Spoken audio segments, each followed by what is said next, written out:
साल 1841 अप्रैल की रात अटलांटिक ओशन के बीचों बीच एक वुडन शिप चल रही है जिसका नाम है विलियम ब्राउन।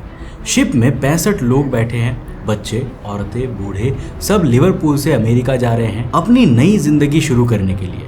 बाहर समुद्र शांत है, हवा ठंडी है, सब सो रहे हैं, लेकिन रात के 11 बजते बजते कुछ ऐसा होगा जिसके बाद इस शिप में बैठे आधे से ज्यादा लोग जिंदा नहीं बचेंगे और जो बचेंगे उन्हें अपने ही साथियों को उठा उठा के ठंडे पानी में फेंकना पड़ेगा ताकि खुद बच सके। ये कहानी है केप हॉर्न की, दुनिया के सबसे खतरनाक समुद्री हिस्सों में से एक, जहां 80 फीट ऊंची वेव्स बिना किसी वार्निंग के आ जाती है, जहां 160 किलोमीटर पर आवर की हवा साल के 365 दिन चलती है। दुनिया के समुद्र का ऐसा कोना जहां समुद्र इंसानों को खाता है। और आज हम देखेंगे कि आखिर ये जगह इतनी खतरनाक क्यों है कि यहाँ 10,000 से ज्यादा लोग मर चुके हैं। क्यों आज भी समुद्री जहाज इस हिस्से में जाने से डरते हैं। वेल सो हेलो गाइस, मैं हूं कौशिक और चलिए शुरू करते हैं एक और नए एपिसोड को।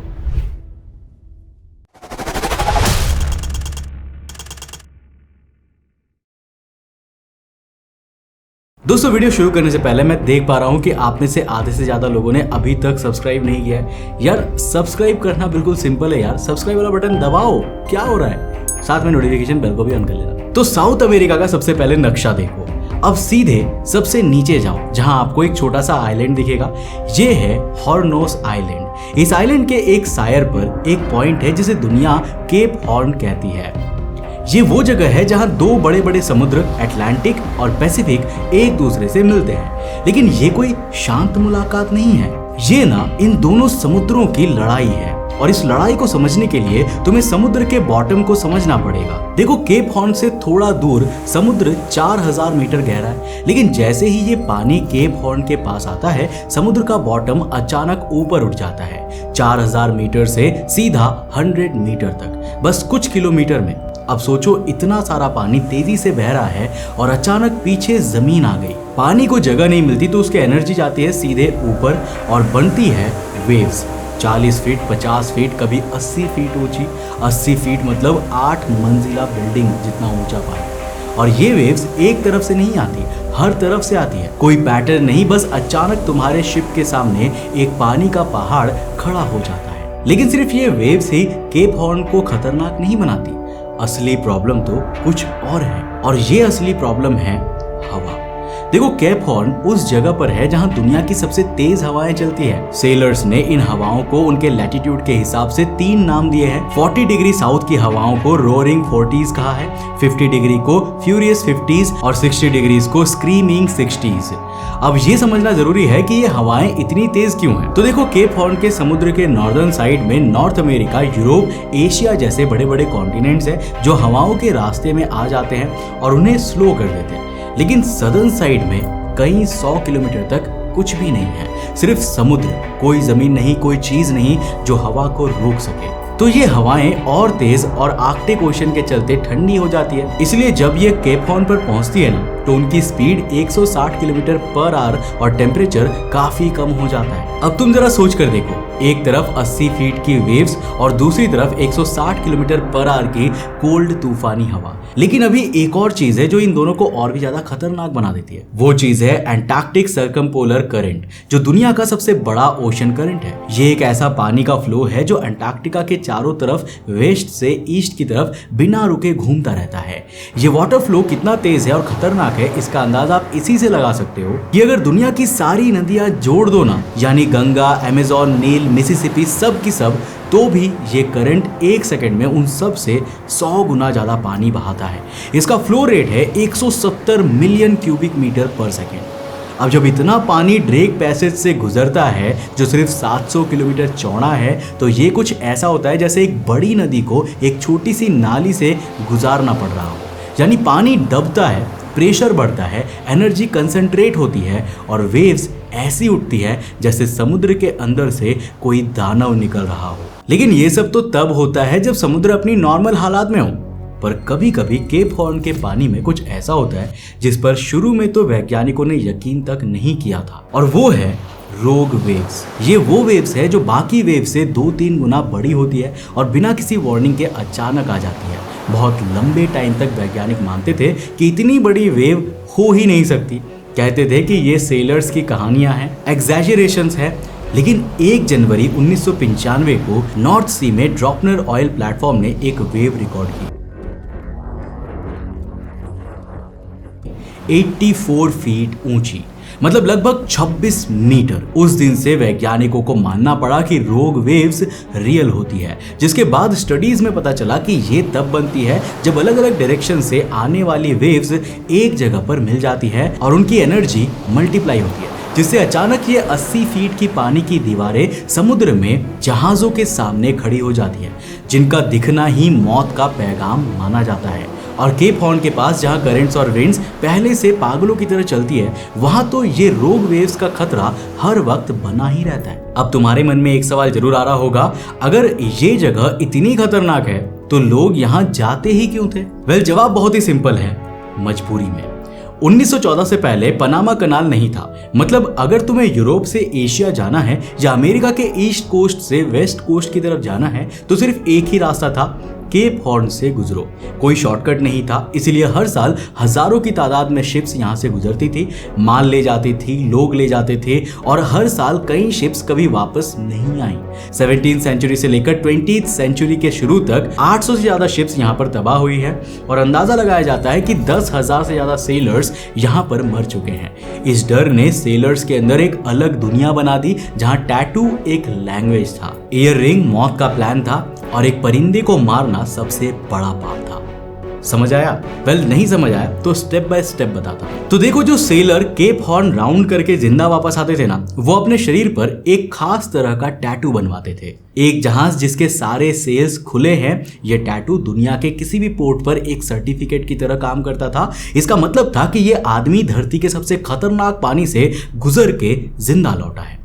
इसके अलावा एक और टैटू था, स्वेलो पक्षी का टैटू। ये एक छोटी चिड़िया थी जो टैटू कोई सेलर केवल तब बनवा सकता था जब वो समुद्र में 5000 नॉटिकल माइल्स पूरे कर ले, और इसके बाद वो जितनी भी बार इस 5000 नॉटिकल माइल के टारगेट को पूरा करता था, वो उसके बदले ये टैटू बनवाता था। यानी 5000 नॉटिकल माइल पर एक और, अगर 10,000 नॉटिकल माइल हो तो 2 बनेंगे। लेकिन ये सिर्फ डिस्टेंस की काउंटिंग नहीं थी। सेलर्स को यकीन था कि अगर वो समुद्र में डूब जाए तो ये चिड़िया उनकी रूह को उठाकर सीधा ऊपर ले जाएंगी। इसके अलावा सेलर्स अपने हाथों की उंगलियों पर भी एक एक लेटर होल्ड फास्ट लिखवाते थे। इसका मतलब था मजबूती से पकड़ो, क्योंकि जब तुम एक छोटे से लकड़ी के जहाज पर 80 फीट ऊंची लहरों का सामना कर रहे हो तो एक बार हाथ छूटने का मतलब होता है मौत। लेकिन इन सब टैटू से भी ज्यादा दर्द वाली एक और ट्रेडिशन थी, वो थी सोने की इयररिंग्स की ट्रेडिशन। तो देखो, केप हॉर्न राउंड करने वाले सेलर्स अपने लेफ्ट कान में एक गोल्ड इयररिंग पहना करते थे। लेफ्ट कान इसीलिए क्योंकि जब शिप ईस्ट से वेस्ट जाती तो लेफ्ट तरफ का कान हॉर्न की तरफ फेस करता था। लेकिन ये कोई फैशन नहीं था, ये मौत का इंतजाम था, ताकि अगर सेलर्स डूब भी जाए और उसकी लाश कहीं दूर किसी अनजाने किनारे पर मिल जाए तो जिसने लाश ढूंढी है वो सोने की इयररिंग रख लेगा और उसके बदले में उस सेलर को एक ठीक सी कब्र खोद के दबा देगा, वरना लाश वहीं पर सड़ेगी, कोई पूछेगा भी नहीं। मतलब एक इंसान समुद्र में जाने से पहले अपनी कब्र की पेमेंट अपने कान में पहन के जाता था। ये था केप हॉर्न का डर, जिस डर को बनाने में कई खतरनाक हादसों का भी रोल रहा है। फॉर एग्जाम्पल 19 अप्रैल 1841 का हादसा। रात के 11 बज रहे हैं। शिप है विलियम ब्राउन जो लिवरपूल से फिलाडेल्फिया जा रही है। शिप में 17 क्रू मेंबर्स हैं और 65 पैसेंजर्स, ज्यादातर स्कॉटिश और आयरिश फैमिलीज। बच्चे, औरतें, बूढ़े सब नई जिंदगी की तलाश में अमेरिका जा रहे हैं। 38 दिन हो चुके हैं समुद्र में, सब सो रहे हैं। अचानक एक जोरदार धक्का लगता है। शिप एक आइसबर्ग से टकरा गई है। कैप्टन जॉर्ज हैरिस भागता हुआ नीचे जाता है और देखता है कि शिप के आगे से इतना पानी आ रहा है कि रोक पाना किसी के बस की बात नहीं है। शिप डूब रही है। अब शिप में सिर्फ 2 नावें हैं, एक छोटी जॉली बोट और एक बड़ी long boat. Captain Harris, second crew officer, 7 crew members और 1 पैसेंजर छोटी जॉली बोट में बैठ जाते हैं। ये टोटल 10 लोग हुए। दूसरी तरफ फर्स्ट ऑफिसर फ्रांसिस रोड्स बड़ी लॉन्ग बोट में 8 क्रू मेंबर्स और 32 पैसेंजर्स को भरता है। ये टोटल 40 लोग हुए। अब तुम्हारे मन में सवाल आएगा कि बाकी लोग कहाँ हैं? वेल, सामने देखो, 31 पैसेंजर्स अभी भी जहाज के डेक पर खड़े हैं। उनके लिए किसी भी नाव में जगह ही नहीं है। बच्चे रो रहे हैं, औरतें चिल्ला रही है, बूढ़े हाथ जोड़ रहे हैं, ले जाओ हमें, कहीं भी ले जाओ। लेकिन दोनों नावें भरी हुई हैं। फर्स्ट ऑफिसर रोड्स नाव से उन्हें देखता है और कहता है, बेचारे, तुम बस थोड़ी देर पहले डूबोगे, हम थोड़ी देर बाद। रात के 11:15 टकराने के 1.5 घंटे बाद विलियम ब्राउन समुद्र में डूब जाती है, वो भी उन सब 31 इंसानों के साथ। कोई नहीं बचा पाया उन्हें। लेकिन जो 40 लोग बड़ी नाव में बैठे थे ना, उनके साथ जो होने वाला था वो इससे भी ज्यादा खतरनाक है।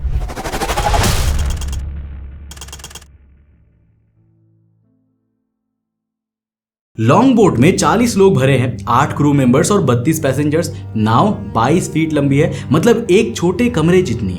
इसमें लीक्स हैं और पानी अंदर आ रही है। 20 अप्रैल का दिन आता है, बारिश शुरू हो जाती है, टेम्परेचर गिर रहा है। पैसेंजर्स के पास सिर्फ रात के कपड़े हैं, किसी के पास तो पूरी कमीज भी नहीं है। हाथ पैर सुन पड़ रहे हैं, लोग बारी बारी पानी बाहर निकालने में लगे। लेकिन नाव फिर भी भरती ही जा रही है। चारों तरफ आइसबर्ग्स है और नाव का किनारा पानी से बस कुछ इंच ऊपर है। अगर एक बड़ी वेव आ गई तो सब खत्म हो जाएगा। रात के 10 बज रहे हैं, 20 अप्रैल की रात, और फर्स्ट ऑफिसर रोड्स का पेशेंस टूट जाता है। वो चिल्लाता है, ये ऐसे नहीं चलेगा, अगर हमने कुछ नहीं किया तो ये नाव डूबेगी और सब मरेंगे।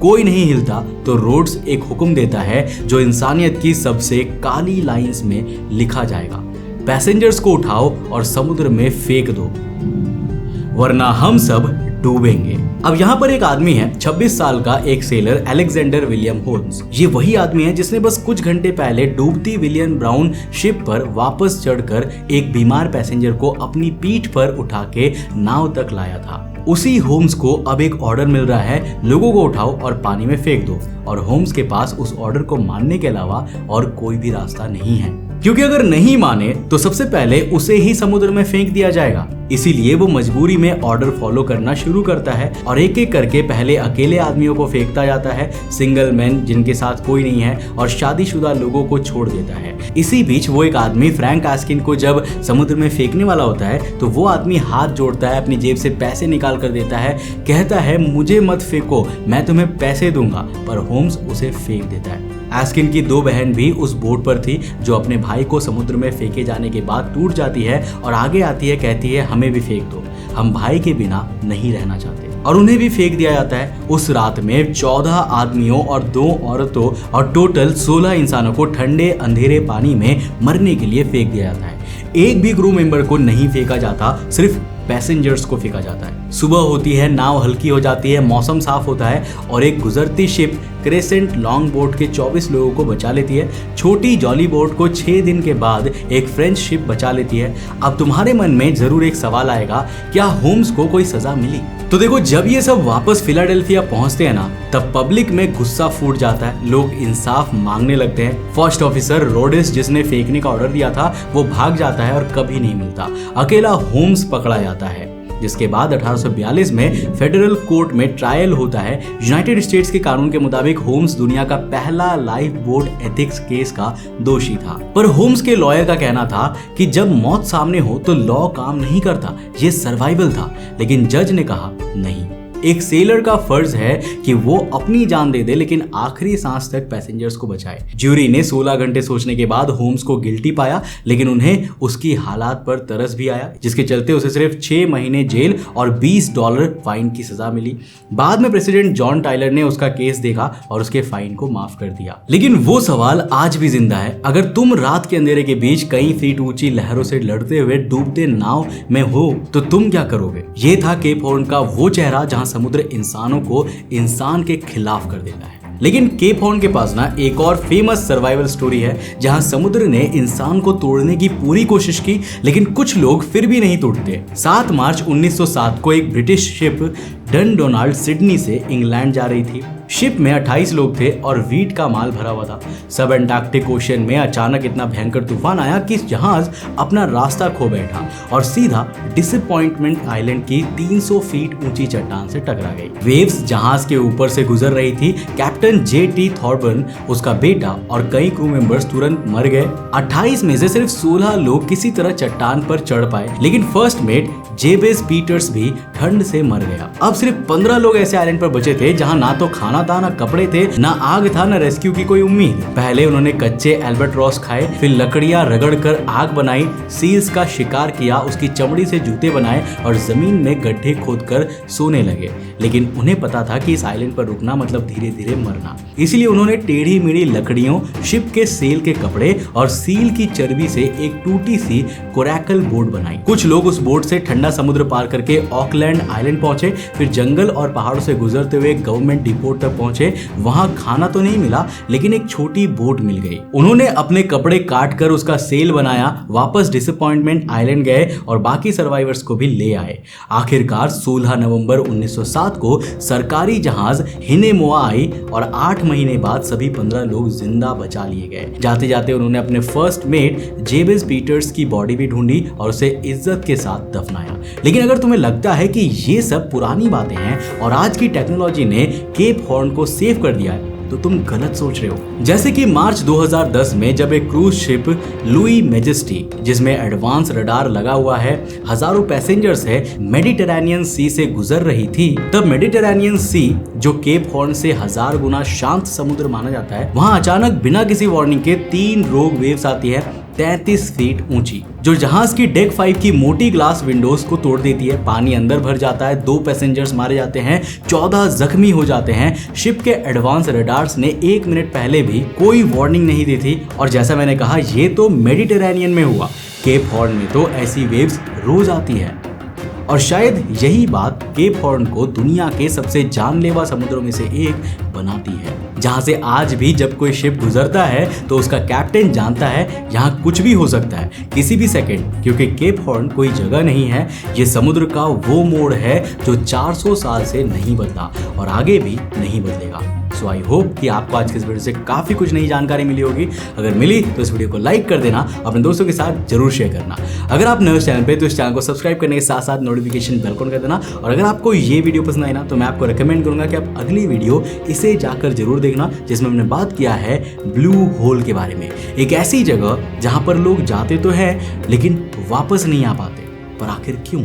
जानने के लिए इस वीडियो को जाकर देखना, बहुत इंटरेस्टिंग है। मैं मिलता हूं आपको नेक्स्ट एपिसोड के साथ, तब तक के लिए बाय, जय हिंद।